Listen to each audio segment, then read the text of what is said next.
নিজের জান্নাতের খবর, তাহলে আমি অন্যকে কোন সাহসে জাহান্নামী বলবো? এবার আপনি আমাকে দেখেছেন একটা কর্ম, কয়টা? আমি আপনার একটা কর্ম দেখে ভুল বুঝেছি, কয়টা কর্ম?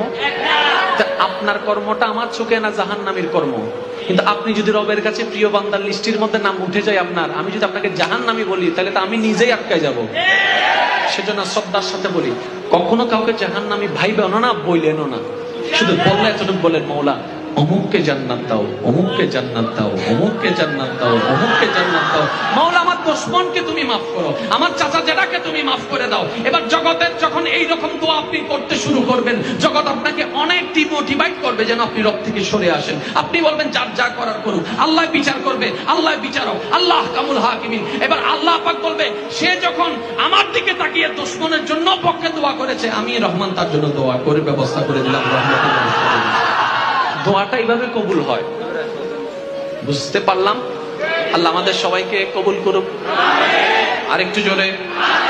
5 ওয়াক্ত নামাজ ছাড়া যাবে? নামাজ ছাড়া যাবে? শুনি নাই। মা বাবার সেবা ছাড়া যাবে? বড়দের সম্মান ছাড়া যাবে? এগুলো কেন করবেন জানেন? সওয়াবের জন্য নয়, রবের রহমত পাওয়ার জন্য।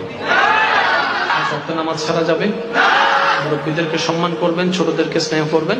আর যারা জামাই বউ আছেন, প্রত্যেক দিন রুটিন মোতাবেক ডেলি 3 বার মারামারি করবেন। স্বামী স্ত্রী বন্ধুর মতো থাকতে হবে। কিসের মতো? স্বামীও মানুষ, স্ত্রীও মানুষ, ভুল সবারই হয়। একটা কথা মনে রাখবেন, স্বামী স্ত্রীর 4 দেওয়ালের খবর যেন তৃতীয় পক্ষ না জানে, সে যেই হোক, তৃতীয় পক্ষের জানার দরকার। আপনি যখন আপনার বউ সম্পর্কে, বউ যখন স্বামী সম্পর্কে আশেপাশের মানুষগুলাকে বলে, তারা কিন্তু একসময় যায় এগুলা ব্ল্যাকমেইল করে তাদের সামনে, কিন্তু আপনি নিজেই ছোট হচ্ছেন, আপনি বউকে ছোট করছেন, আপনি নিজে ছোট হচ্ছেন। সেজন্য বন্ধুর মতো থাকবেন। মাঝে মধ্যে একটু স্ত্রীদেরকে ওই খাবার খাওয়াই দিবেন, নবীর সুন্নত আদায় হয়ে যাবে। একটু ঘুরতে নিয়ে যাবেন, নবীর সুন্নত আদায় হয়ে যাবে। আজকের এই মুহূর্তে আমি আর কিছু জানি না, শুধু এতটুকু বলবো, যে 2-1 জন আমাকে ভালোবাসেন, আমি তাদের কাছে একটা আবদার রাখার অধিকার আছে। কি মনে হয় আপনাদের? একটা আছে না? যারা আমাকে ভালোবাসেন 2-3 জন, সবাই তো ভালোবাসে না সেটা আমি জানি, ওই 2-3 জন এই মুহূর্তে আপনার আল্লাহকে সাক্ষী রেখে আপনার এই ঘরে যতজন কষ্ট আঘাত দিয়েছে, আপনার আল্লাহর দিকে তাকায়, তাদের প্রতি সব রাগ ক্ষোভ ভুলে গিয়ে তাদেরকে মাফ করে দেন। মাফ মাফ মাফ। যে টাকা মাইরা খাইছে মাফ, যে গালি দিছে। এবার আল্লাহ পাক কিরে, আল্লাহ পাক বলে যে কিরে তুই কে মাফ করে দিলি? তখন আপনি বলবেন, রব আমি শুনেছি ইন্নাল্লাহা ইয়াগফিরুয যুনুবা জামিয়া ইন্নাল্লাহা ইউহিব্বুত তাওয়াবিন। আল্লাহ তুমি নাকি তওবাকারীকে ভালোবাসো, তুমি নাকি ক্ষমাকারীকে ভালোবাসো।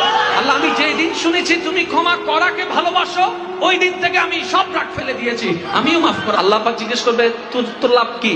আপনি বলবেন যে আল্লাহ আমি ক্ষমা করেছি এই কারণে যেন আমি তোমার থেকে ক্ষমাটা পেয়ে যাইছি।